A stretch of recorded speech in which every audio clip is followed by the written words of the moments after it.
Assalamualaikum warahmatullahi wabarakatuh. Bismillah walhamdulillah. Alhamdulillahilladzi nawwara qulubana bil iman wal islam wa arsyadana ila sabilir rusdi wal qawam wa alhamana an nattabi'a sirata khairil anam. Salawatullahi wa salamuhu alaihi wa ala alihi wa sahbihi wa man salaka tariqahu ila yaumil qiyam. Amma ba'du. Para pemirsa TV One, Assalamualaikum Nusantara, yang insya Allah kita semua dimuliakan oleh Allah Subhanahu wa Ta'ala. Ada seorang sahabat yang melakukan survei kecil-kecilan. Dia survei dengan pertanyaan, apa harta yang paling berharga yang Anda miliki? Dari pertanyaan ini sangat beragam jawabannya. Banyak yang menjawab keluarga.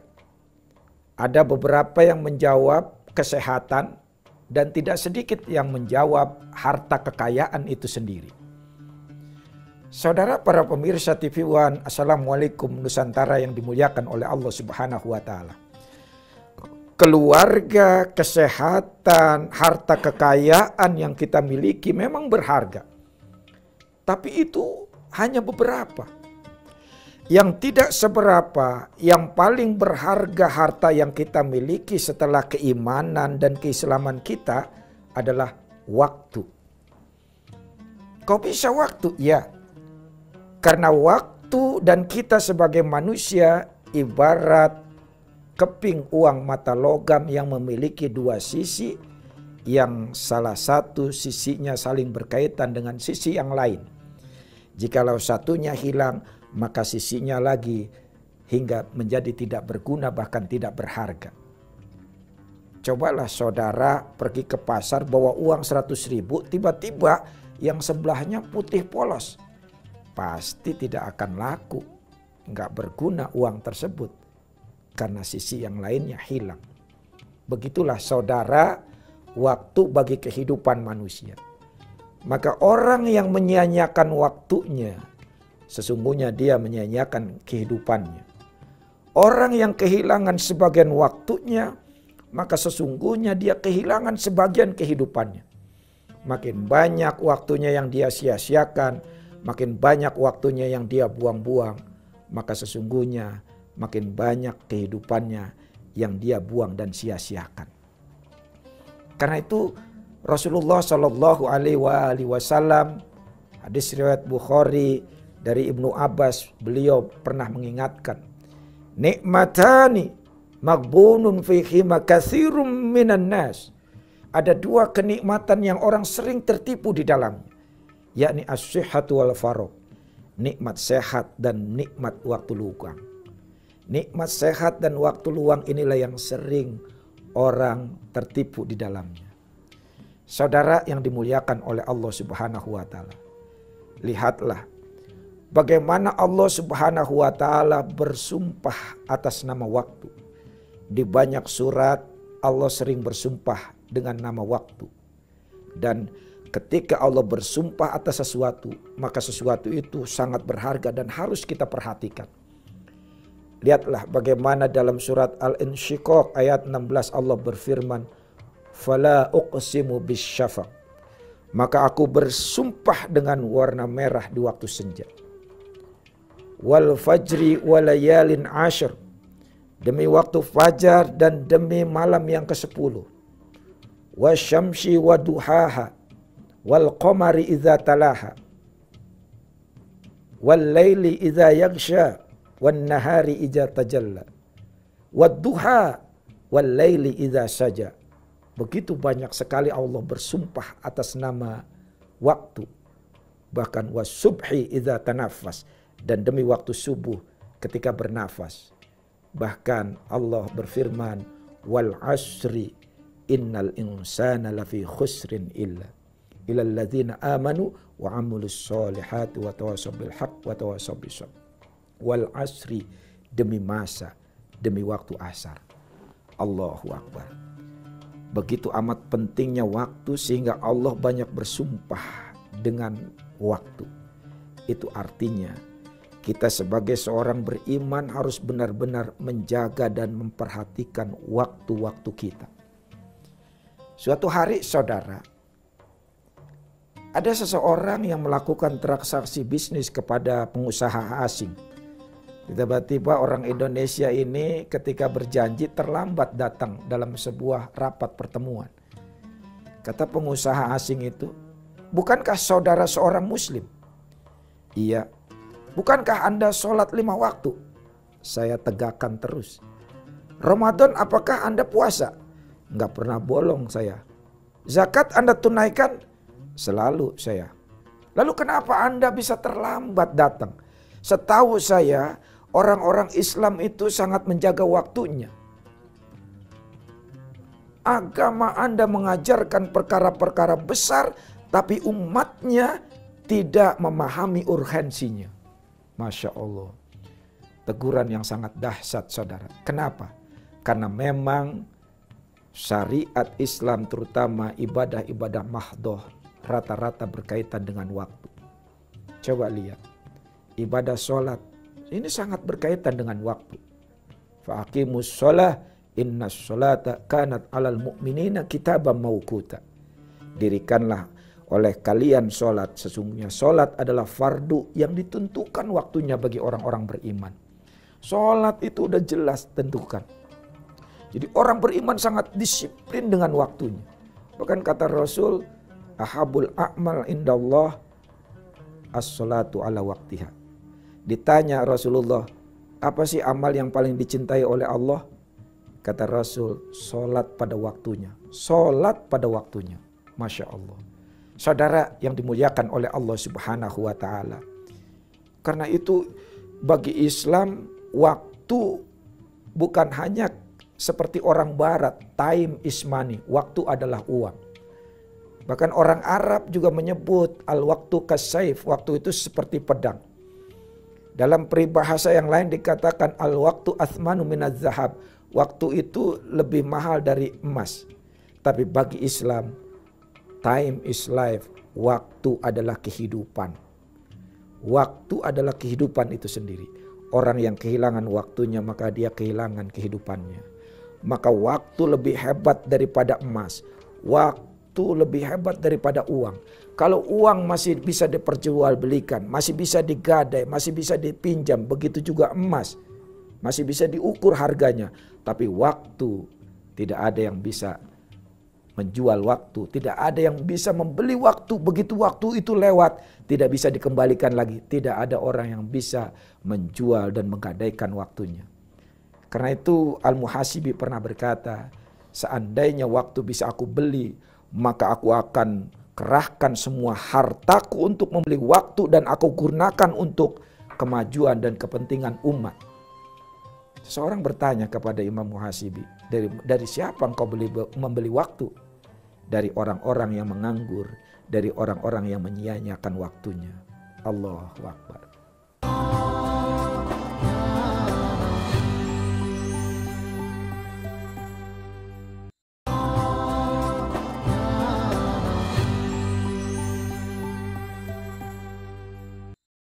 Saudara yang dimuliakan oleh Allah Subhanahu wa ta'ala.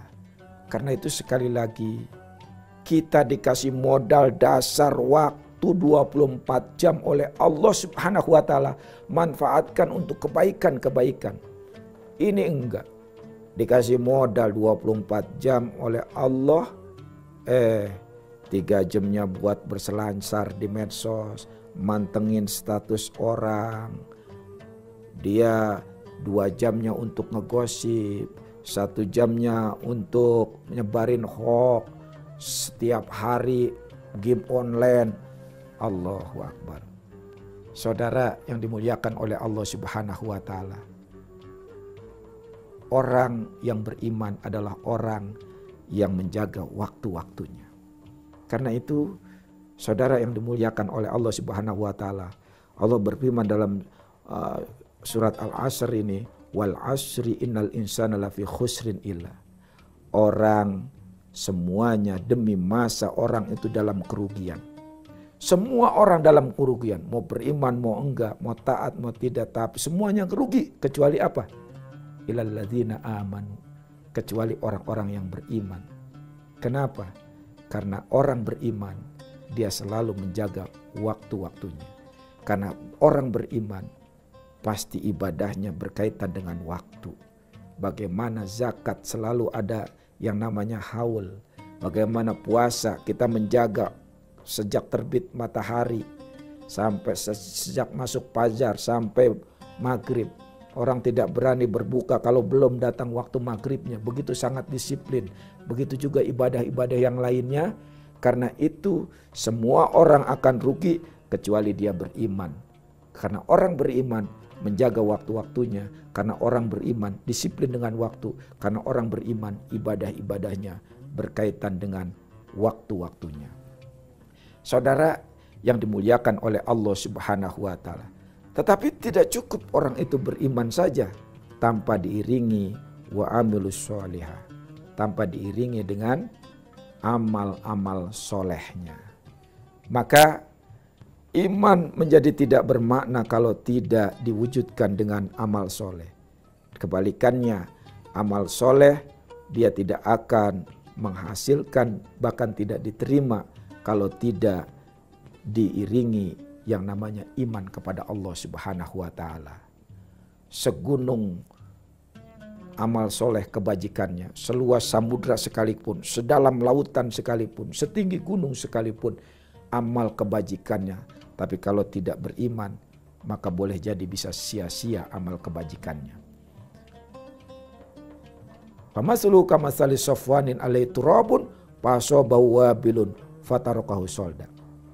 Jadi orang yang beramal, berinfak, diiringi ria atau dia tidak diiringi dengan iman kepada Allah dan hari akhir, maka bisa jadi amalnya itu seperti debu nempel batu licin, lalu turun hujan deras, batu itu menjadi licin kembali. Masya Allah, begitu indah sekali perumpamaan Al-Quran menggambarkan bagaimana orang berbuat kebajikan tapi tidak diiringi dengan iman. Seperti debu nempel di batu, batunya licin lagi. Lalu turun hujan, hujannya deras lagi. La yaqdiruna ala syai'im mimma kasabu. Orang itu tidak mendapatkan apa-apa dari hasil usahanya. Subhanallah, saudara yang dimuliakan oleh Allah Subhanahu wa taala. Maka jika kita tidak mau rugi, jika kita termasuk orang-orang yang menjalankan waktu kita dengan baik, maka perkuat komitmen keimanan kita, perkuat komitmen ketakwaan kita sambil diiringi dengan yang namanya amal-amal soleh kita. Inilah kuncinya saudara, beriman dan beramal soleh. Maka orang yang tidak memanfaatkan waktunya dengan sebaik-baiknya, dia adalah orang tertipu. Bahkan kata Rasul, min husni islamil mar'i tarkuhu ma la ya'nihi. Salah satu tanda kebaikan keislaman seseorang adalah dia meninggalkan sesuatu yang tidak bermanfaat. Jadi orang beriman itu dia senantiasa melakukan hal-hal yang bermanfaat saja. Mulutnya dia jaga dari berbicara yang tidak senonoh, bahkan yang tidak bermanfaat. Semua anggota tubuhnya dijaga yang selalu melahirkan manfaat-manfaat bagi orang lain. Bahkan orang yang terbaik adalah orang yang paling bermanfaat buat manusia yang lainnya. Karena itu saudara yang dimuliakan oleh Allah Subhanahu wa taala, orang yang tidak bisa menjaga waktunya, orang yang membuang-buang waktunya, ini adalah sebuah kejahatan. Cobalah saudara, kalau ada orang yang punya miliaran, duit punya miliaran, lalu kemudian uang itu dibuang ke lautan, uang itu dibuang ke sungai. Kira-kira apa kita katakan? Ini orang gak waras ya, ini orang gila ya. Kok bisa uang miliaran sekarang orang lagi susah nyari duit, dia buang cuma-cuma begitu. Gila nih orang. Tapi cobalah saudara, Ada orang membuang-buang waktunya, menyia-nyiakan waktunya. Belum pernah saya ada orang yang mengatakan, gila nih orang. Emang kenapa mas? Itu waktunya dibuang sia-sia. Waktunya dipakai buat nyantai-nyantai berleha-leha saja. Sehari semalam gak bermanfaat. Gila tuh orang. Belum pernah saya dengar. Padahal waktu itu lebih hebat dari uang. Waktu itu lebih hebat daripada emas permata. Karena itulah orang yang menyia-nyiakan waktunya bisa dikategorikan itu sebuah kejahatan. Kok bisa? Iya. Coba lihat sekarang umat butuh kita. Umat butuh Anda. Umat butuh kita semuanya. Sekarang umat perlu bimbingan dan lain sebagainya. Tapi waktu Anda, waktu kita habiskan sia-sia, maka itu adalah merupakan sebuah kezaliman. Itu merupakan sebuah kejahatan. Ketika umat menunggu pemikiran kita, karya-karya kita, menunggu hal-hal yang bermanfaat buat umat, tapi kita malah sia-siakan waktu-waktu yang kita lalui. Nauzubillah, summa nauzubillah. Saudara, para pemirsa TV1, Assalamualaikum Nusantara yang dimuliakan oleh Allah Subhanahu wa Ta'ala. Maka tidak ada jalan lain bagi orang-orang beriman selain dia meningkatkan komitmen keimanannya, sekaligus dia meningkatkan amal kebajikannya dan etos kerjanya. Karena Islam sangat mengecam orang-orang yang malas. Islam sangat mengutuk orang-orang yang malas. Karena itulah kita banyak ayat yang mengindikasikan untuk kita bersegera, untuk kita semangat, untuk kita terus beraktif. Fa idza faragta fansab. Bahkan dalam ayat yang lain, wasari'u ila maghfiratin min rabbikum wa jannatin tajri min tahtihal anharu khalidina fiha. Saudara, para pemirsa TV1 yang dimuliakan oleh Allah Subhanahu wa Ta'ala, maka banyak sekali ayat-ayat yang memerintahkan kita untuk bersegera melakukan kebaikan. Fastabiqul khairat, ya, berlomba-lombalah dalam kebaikan. Ya, bersegeralah menuju ampunan Allah dan surga yang dijanjikannya. Maka sekali lagi Islam sangat menyuruh kita untuk aktif, untuk melakukan bersegera dalam kebaikan-kebaikan. Dan Islam sangat mengecam sifat bermalas-malasan.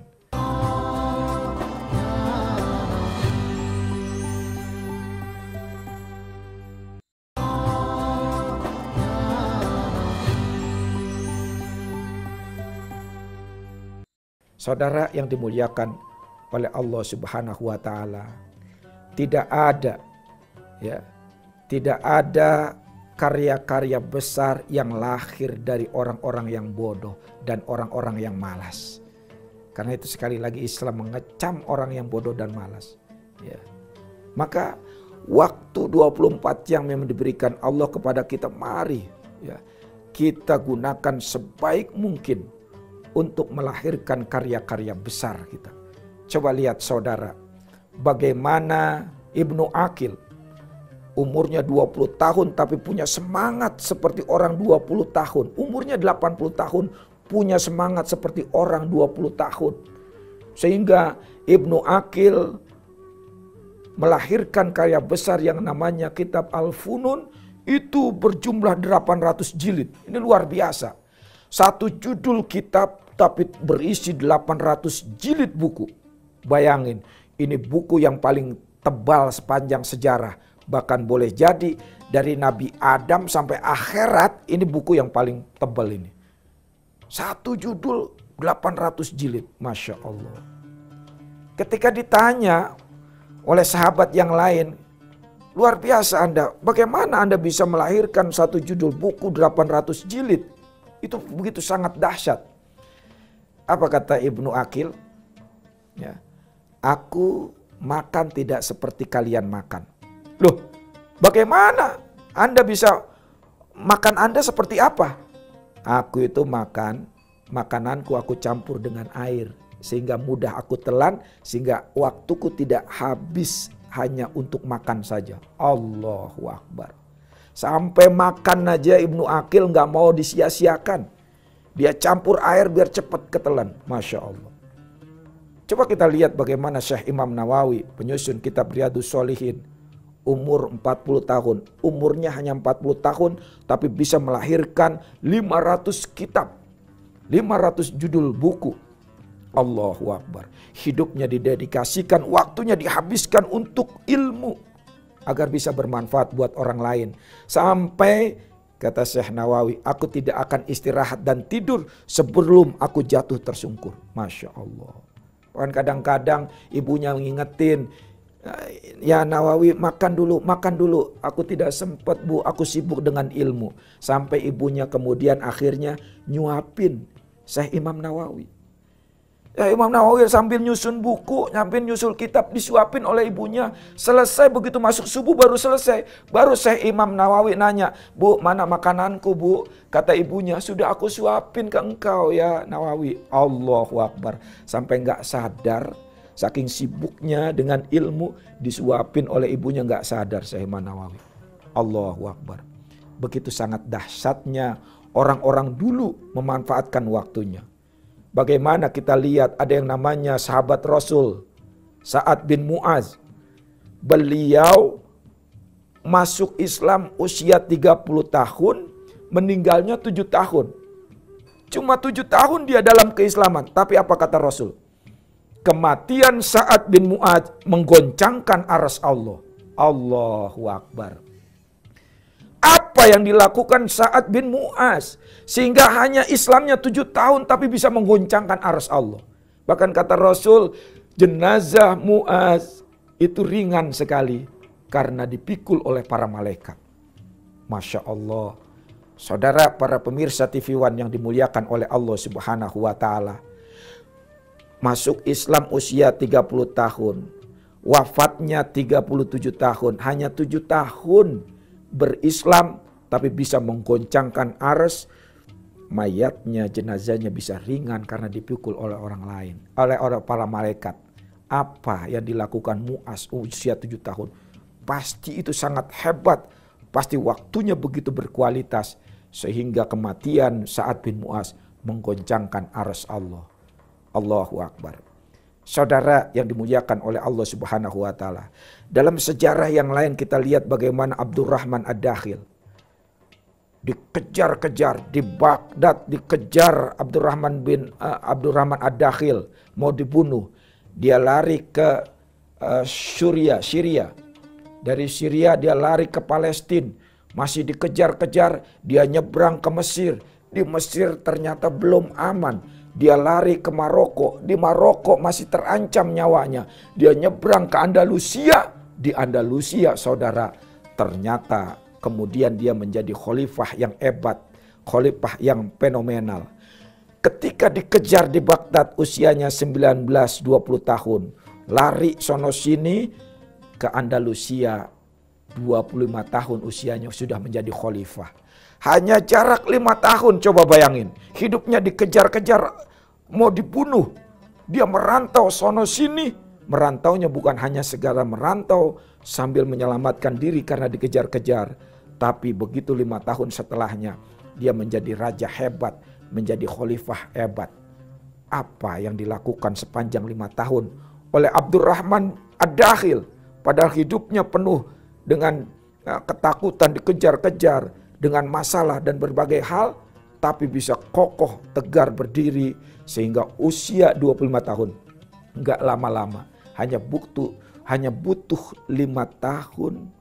Abdurrahman Ad-Dakhil bisa menjadi khalifah yang luar biasa. Maka saudara kaum muslimin yang dimuliakan oleh Allah Subhanahu wa Ta'ala, kita barangkali tidak bisa lah seperti ulama-ulama hebat seperti itu. Nggak bisa kita makan dicampur air kemudian kita telan. Nggak bisa kita siang malam menuntut ilmu. Nggak bisa mungkin kita meniru para sahabat bagaimana bisa menggoncangkan arsy dan lain sebagainya. Tapi setidaknya saudara, para pemuda yang sering nongkrong di perapatan, kurangin. Yang sering berjam-jam tertawa terbahak-bahak nongkrong di kafe-kafe malam, tinggalkan. Yang siang malam sehari semalam main game online, lupakan. Setidaknya sebagian waktu kita manfaatkan, kita hidupkan untuk perkara-perkara yang bermanfaat untuk orang lain. Karena itu saudara yang dimuliakan oleh Allah Subhanahu wa taala, selain komitmen keimanan kita tingkatkan etos kerja dan amal soleh kita juga supaya waktu kita terus bermanfaat. Wa tawasau bis-sabr wa tawasau bil haq. Kita harus saling mengingatkan dalam kesabaran, karena perjalanan panjang kita ke akhirat itu butuh daripada orang yang saling mengingatkan, bukan hanya dalam kesabaran tapi juga di dalam kebaikan-kebaikan. Sabar dalam melaksanakan kebaikan, sabar dalam ketaatan, sabar dalam meninggalkan kemaksiatan. Semoga perkara-perkara ini bisa menjadikan kita, waktu-waktu kita berharga sepanjang hidup kita. Terima kasih. Wallahu muwaffiq ila aqwamit thoriq. Wassalamualaikum warahmatullahi wabarakatuh.